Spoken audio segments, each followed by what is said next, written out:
બેઠા રહ્યા છો, એકચ્યુઅલી બીજા દેશ પાસેથી કંઈક શીખો, કેટલી પ્રગતિ છે. એને મારે એટલું જ કહેવું છે કે દુનિયાના વાંચીને કહું છું પાછો, આ હું 21મી સદીનો કલાકાર છું. દુનિયાના દેશોને લુગડા કેમ પહેરવા ઈ ખબર નહોતી, તેથી મારા ભારતમાં સાધુની યુનિવર્સિટીઓ હાલતી હતી. ઈ ભારત દેશ છે ભલા માણસ. હા સાહેબ, તક્ષશિલાની માલિકો નાલંદામાં 5000 તો અધ્યાપકો હતા, પ્રોફેસરો હતા. એના વિદ્યાર્થીઓ કેટલા હશે? આખું વિશ્વ અહીંયા ભણવા આવતું હતું. ઈ ભારત છે. એટલે હું આ વાત કરું, એમને નથી કરતો. આમ બણગા ફૂંકને વાળા નહીં હે. બધા કે ભારતમાં આમ હતું ને પૂરું થઈ ગયું. ઘણું અમુક પરંપરાઓને આપણે જાળવી, પરંપરાઓ ક્ષત્રિયોની જાળવવા જેવી હોય એમ માલધારીની પણ એની હોય છે. અરે પણ દરેક જ્ઞાતિની હોય. ખેડૂની પણ એક પરંપરા હોય છે. એ પરંપરાને પકડી રાખે તો એ કે એકચ્યુઅલી આ હજી આમાં આમાં પડ્યા, આપણે ક્યાં પહોંચી ગયા? તમને કરડે કાળોતરો, અમે પહેલેથી પહોંચેલા છીએ. હા, બાકી છે શિક્ષણમાં છે. આપણે આગળ સમય પ્રમાણે મને ગમે એટલું ગરબી લેતા આવડતું હોય તો આખું ગામ ચોકમાં રમતું હોય, ન્યા હું રમું ગરબા તો જ હારો લાગુ. આખું ગામ ચોકમાં રમતું હોય અને મેં બસ સ્ટેન્ડે જમાવ્યું હોય તો એકલે માં અંબા તે રમવા નીકળ્યા. તમે બધા કહો કે કાલ બોલતા હતા તો ગઢવીને કાંઈ વાંધો નતો. આ ગમે એ રાતમાં મગજ છટકી ગયો. લે ગરબે રમું તોય મગજ છટકી ગયો. શું કામ ખબર? બધાને હારે નથી રમતો. એમ સમયની હારે બહુ જરૂરી. હું સમયને માનું છું સાહેબ.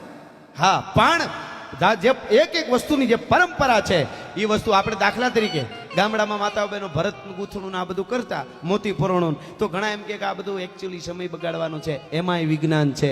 મારા દેશની જનતા 12 વર્ષની દીકરી થાય એને એટલું બધું મોતી પરોણું ભરત આપી દેતી હતી. એ દીકરી 12 વર્ષથી 18-20 વર્ષની થાય તો મોતી પરોણામાં ભરતમાં એટલું બધું એનું જીવ છે, એક મન એકાગ્ર લેતું હતું. એનું મન વિચાર ક્યાંય જાતા નહોતા, એની પવિત્રતા એમને રહેતી હતી. એટલે આપણે ત્યાં હતું. આવી તો કેટલી વાતો છે જ્યાં વિજ્ઞાન પહોંચી જ ન શકે સાહેબ.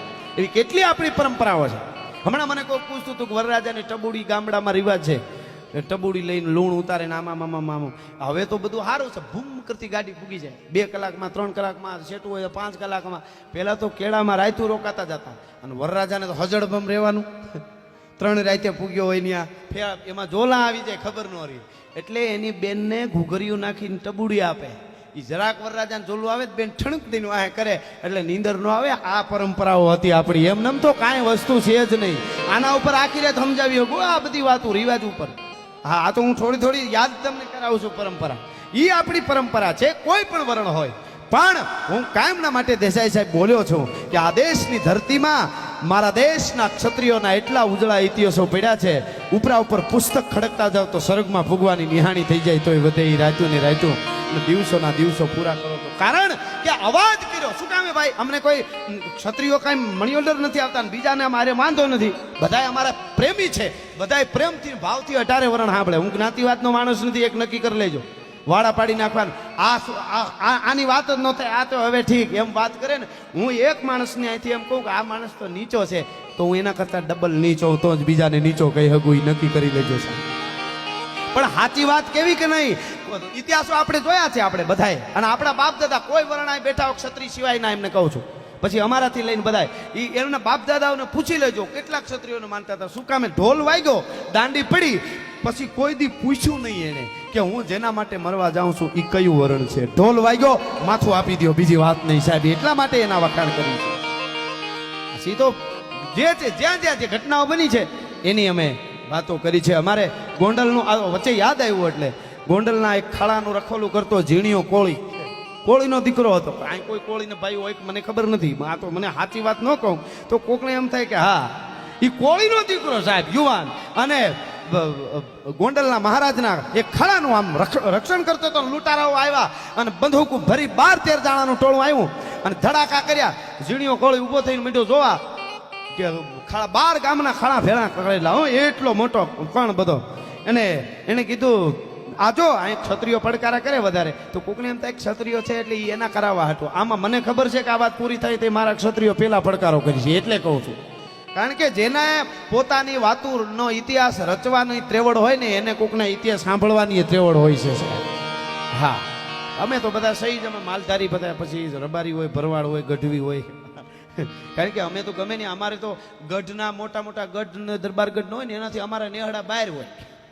હા ઈ એક મજા હતી આખી. હા હા એટલે પણ છતાંય પ્રેમથી કેવા રહેતા હતા. આ બધું આવ્યું ક્યાંથી હું એને ગોતું છું પાછું. ગમે એના વાળાને ગમે એની ઓલો ઓલાને પાડી નાખે, ઓલો ઓલાને પાડી નાખે, ઓલો ઓલાનું આમ કરે. એ હવે તો કાંઈ મારા એકથી ભેળું ન થાય. પણ એનો અર્થ એવો નથી કે આપણે બંધ કરી દેવું ભેળું કરવાનું. આપણે આપણી કોશિશ ચાલુ રાખવાની. હા પણ હું બોલું છું એ વેદના બોલે છે કે બહારથી જે આક્રમણ થઈ રહ્યા છે કે ભારતને તોડો, ભારતના યુવાનોને હામાં બતાડો, આવું કંઈક થઈ રહ્યું છે. એટલે હું આ વાત કરું છું. એ ઝીણીઓ કોળી અને ભડાકા કર્યા ખાડો મૂકીને વયો જા કે પણ મારું રખોપું છે આના ઉપર, કે રખોપું હોય તો તારા છોકરાને કોઈ દાણા નાખવા કાંઈ ગોંડલના મહારાજ નહીં આવે, તું મરી જાય. અરે મારી જનેતાનું ધાવણ લાજે કોણ દીકરો મારું ખળું અડે છે ગોંડલનો, એકવાર તમે હામાં હોત. આ કોળીનો દીકરો બોલ્યો અને એમાં એને વિચારજો કે આ બિચારો મરી જાય ને આ મરદ માણસ છે, હવે એમને નહીં માને. પછી એને શું કીધું ખબર?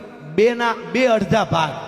હા ભળજો એને શું કીધું ઓલા લૂંટારાઓએ કે 2 ભાગ કર, અડધો બાજરાનું ખળું છે ને એના ગાડા અમે ભરી, અડધું જે થાય ને એના તને રોકડા પૈસા આપી દે, એટલે ઈ ભાગ તારો અને અડધો ભાગ અમે લઈ જાય. 12 ગામનું ખળું બધાય મોલ પડેલા કે અડધો ભાગ ઝીણિયા કોળી તારો, એના પૈસા ગણી દઈ, અડધો ભાગ અમે લઈ જાય. તોય તઈ એને કીધું કે હું ખૂટલનો નથી, હું મારી જનેતાનું ધાવણ ધાવેલો માણસ છું, એમાં બીજું આવે નહીં. મારા મેં એનું અન્ન ખાધું છે મારા ગોંડલ મહારાજનું, એને વફાદારી. અને પછી ટૂંકમાં વાત કરું, એ યુદ્ધ થયું, ઓલાએ ભડાકા કર્યા અને તલવાર ખેંચી એક બેને માર્યા હતા અને વીંધી નાખ્યો. અને એમાં ભડાકાને દેકારો થયો તો ગામડું બધા આવી ગયા, બાજુના ગામના હળી કાઢીને લૂંટારાઓ તો ભાગી ગયા. પણ છેલ્લા શ્વાસ લેતો લેતો એ ઝીણીઓ કોળી ખળામાં પીડ્યો એમ કહેતો હતો કે ખળામાંથી કંઈ ગયું તો નથી ને, હું મર્યો ત્યાં સુધી જરાક જોઈ લેજો. હવે આને યાદ કેમ ન કરવા ભાઈ? હા અને પછી એ ઘટના બને છે કે એમના એ ઝીણિયા કોળીના પત્ની 2-4 છોકરાને લઈ અને અમુક સમય પછી ગોંડલ મહારાજની એ ડેલીએ આવે છે. અને અમુક માણસો શા કરતા કેટલી ગરમ હોય ને, રાજા કોઈ દી ખરાબ હોતા જ નથી, આજુબાજુ વાળાનું બહુ ધ્યાન રાખવું પડે. ભૂકા ઈ જ ગટવી નાખે. આજ પણ કોઈ સાહેબ હોય કે મહારાજ કોઈ ઈ તો ઈ બહુ તો જ ન્યાય પહોંચ્યા હોય ને. આપણે ગીતાને ન્યાય ખોટા પડે. આપણે જો આને એમ કહીએ કે રાજા ખોટા હોય તો ગીતાનો ન્યાય ખોટો પડે. ગીતામાં કીધું કે મહારાજ રાજા હોય એમાં હું છું,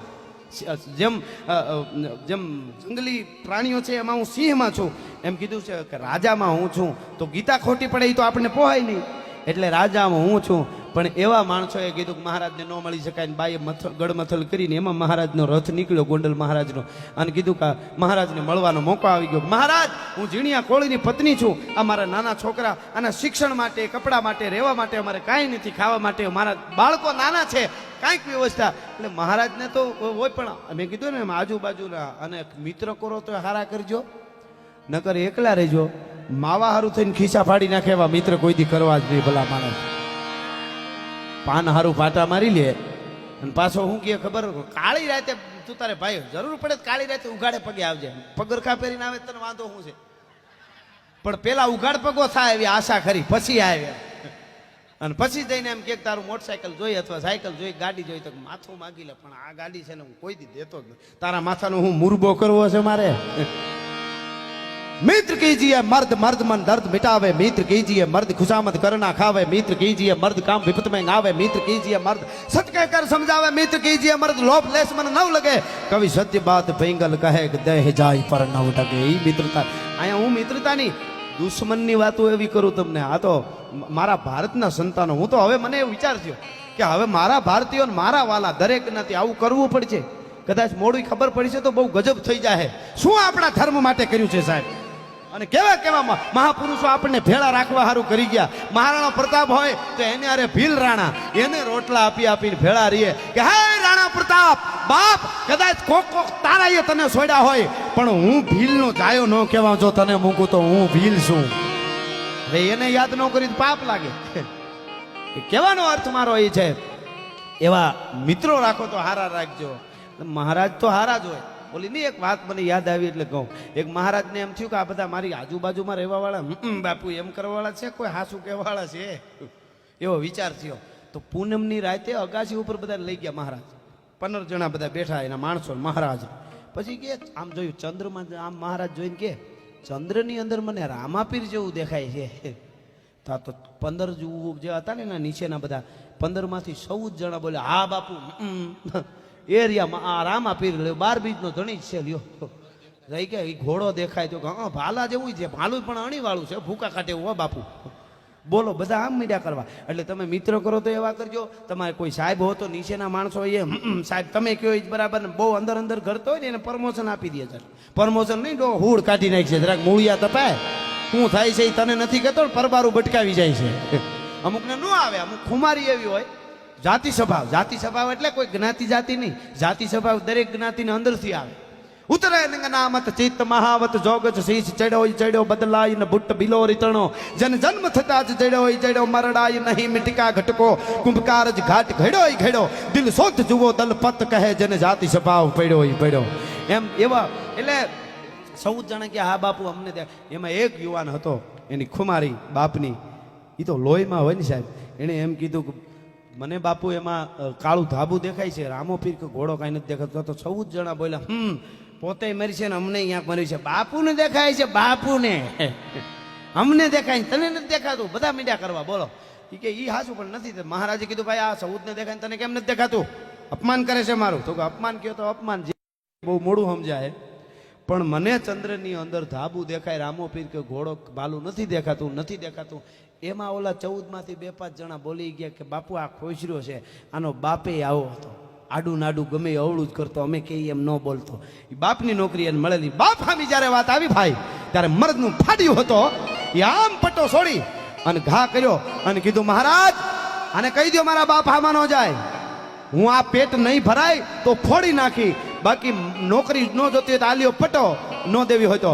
પણ આ ચંદ્રમાં કાળા ધાબા સિવાય રામો પીર નથી દેખાતો. નથી જતી તમારી નોકરી. પાછો વળ્યો ભાઈ, એ પાછો વળ્યો. તઈ મહારાજે કીધું કે ભાઈ ઊભો રે, પટ્ટો પાછો પહેરી લે, તારો પટ્ટો તને કાંઈ વાંધો નથી, આ 14ના પટ્ટા ઉતારી લે, આવા કઢી સટાઈ જ અમારા રજવાડાનું હૂડ કાઢી નાખ્યું છે. તું પાછો હા તારો પટ્ટો પહેરી લે અને આવાએ જ અમારા રજવાડાનું હૂડ કાઢી નાખ્યું. બાપુ કે ઈ બરાબર હોય, બાપુ કે ઈ બરાબર. કહેવાનો અર્થ મારો ઈ છે કે તમે હાચું કે એવા મિત્ર રાખજો. એમ આયા બાપુ સુધી ફૂગવા ન દીધા ને અંદરથી બીજા ભીંડા બોલવા, ભાઈ જા હવે તારો પતિ મરી ગયો ને આમ થયું ને તેમ થયું. એમાં કોક બોલી ગયો તારા પતિએ કાંઈ નથી રાખ્યું તારા હાટું. ગોંડલના ખળાનું રખોલું કરવા વાળો હોય ઝીણીઓ કોળી, તો એને એટલું બધું કમાઈ ન લીધું હોય તો કે ના એને કાંઈ ખાનદાની અમારા કુળની છે કે કાંઈ ન લઈ, એને કાંઈ બચાવ્યું જ નથી બચાવવું. તો ના એમાં કોક બોલી ગયો તો તને બાઈ ધણી ધારતા ન આવડ્યું, કાં તો મરી ગયો ને વાહે કાંઈ વધે નહીં, તારા હાટું કમાતો ન ગયો, તને બાઈ ધણી ધારતા ન આવડ્યું. તેથી કોળીની બાઈ એટલું બોલી હતી કે હવે અહીંયા કોઈ દી પગ નહીં મૂકું. પણ એક વાત તમને કહું છું કે મને તો ધણી ધારતા આવડ્યું કે ગોંડલના ખાડાનું રખોલું કરતા કરતા હોયો ગયો, પણ મારા ધણીને ધણી ધારતા ન આવડ્યું કે જેને હારે આવા માણસો મને આજ મેળા મારે છે. કહેવાનો અર્થ મારો ઈ છે કે જેનામાં જે થયું છે ઈ છે, પણ ખાઈ સિંહ ઘાસના 1000 દિન ભૂખે મરે ચાતક પીએના વારી સર સરી તાનકો मारतन उगे न पश्चिम भ्रमना भ्रमित होके हर सोड़े ने हरि ध्यान को, ऐसे ही प्रताप राणा तजे नहीं मान को।